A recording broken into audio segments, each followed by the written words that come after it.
Okay. Johnny Depp, very pleased to meet you here in London. Your character, Sam, appears a little bit like a mystery and an extraterrestrial in the life of Benny and June. Then how to prepare or to create such a character when we don't know the past, we don't know really the history of the character? How? Good question. How? I don't know, for me, Sam was a guy who had difficulty dealing with people on a normal, or on what is perceived as a normal level, and his way of dealing was to escape into the sort of the world of Buster Keaton, or the world of Chaplin.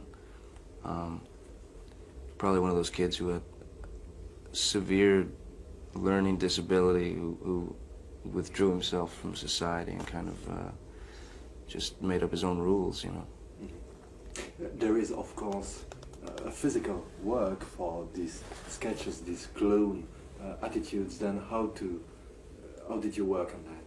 On the physical stuff? I hurt myself. I hurt myself a lot. I just worked on the Keaton stuff that wasn't necessarily taken directly out of a Keaton movie or anything. Just stuff that felt like Keaton. Just worked on them, flips and this and that. The roll dance was kind of difficult because that's a direct rip-off from Chaplin. That's right out of the Gold Rush, So that was real intimidating to do that. So I don't know. I didn't want it to be a direct yank, so I just kind of tried to do my own thing with it. What's the line? What's the borderline between a tribute and a copy and an impersonation? How to manage that? Well, that was one of the most important things to me, that it wasn't like a Keaton biography, that it was more of an homage to Keaton, that it was more of a kind of salute to Keaton for me, But I just got to sort of flop around and do stupid stuff for a little while.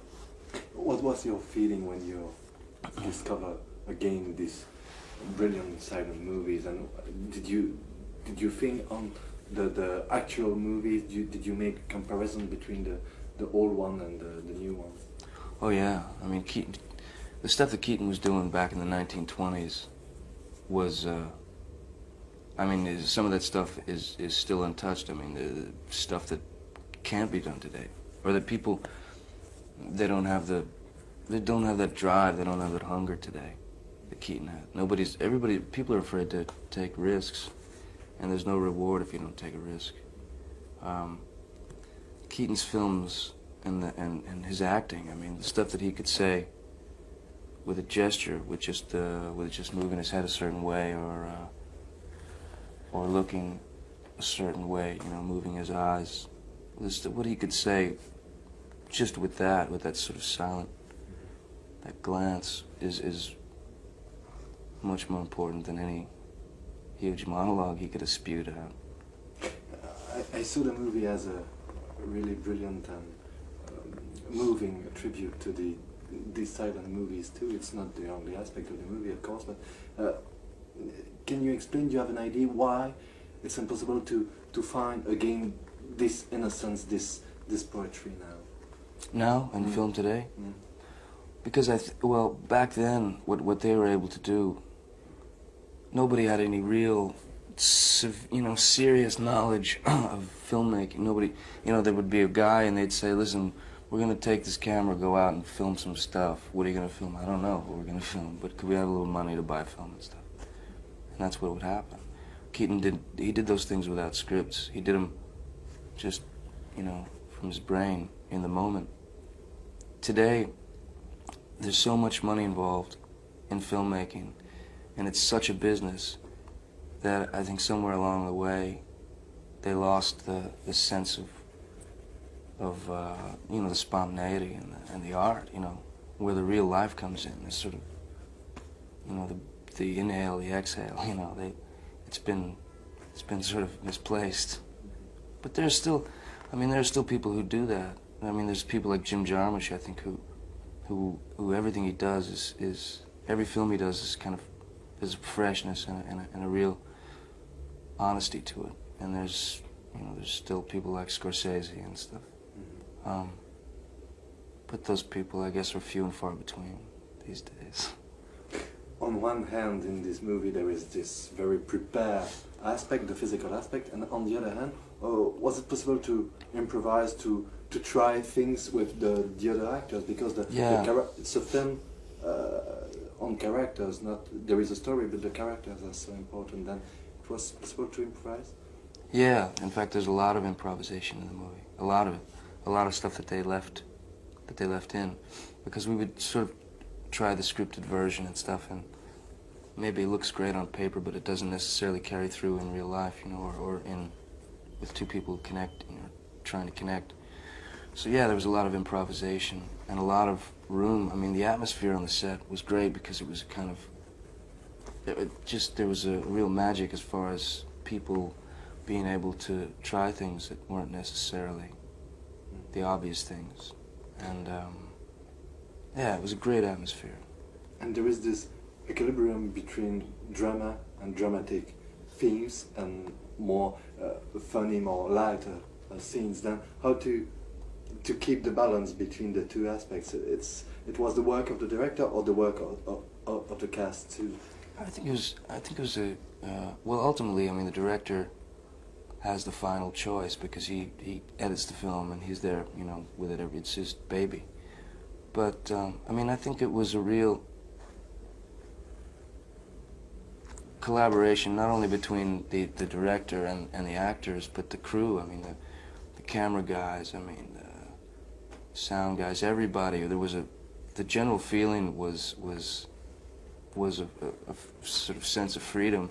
So it wasn't even for the actors to be able to have an atmosphere of taking a risk, or, you know, it was for the cameraman. I mean, he would sort of say, well, what if we did this, you know, and he would, it was really, really a rare time, and especially for a studio film, you know. MGM was real brave and real, they just, you know, just left us alone. It's interesting you talk about the studio film, because when we look at your career, we see I see a link between Cry Baby, Edward Scissorhands, this movie. It's in the system and also outside the system, because it's not like common Hollywoodian comedy. Then it's a little bit deliberate choice, or it's a question of coincidence and at good encounters. Well,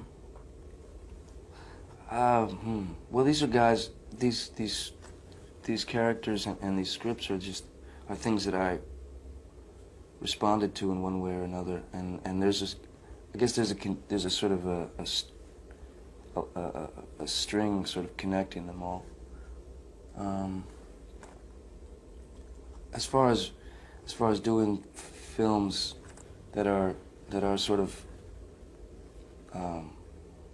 in there and sort of out there at the same time, I've just been real lucky. I mean, I've been really lucky to have worked with the people I've worked with, and to do these films that end up, you know, doing okay at the box office. I mean, that balance is not real simple. It's real complicated to do. Generally, I mean, when I read a script, if I respond to it,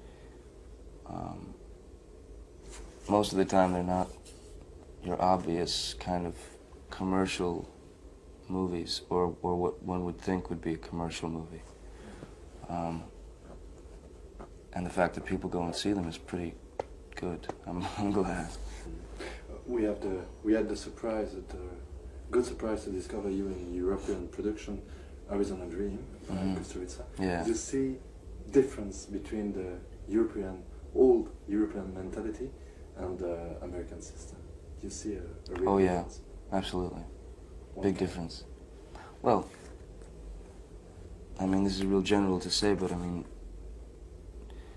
at this point, I would say that the European film industry is there's less boundaries. You know, you have everything's a bit wider, so you can.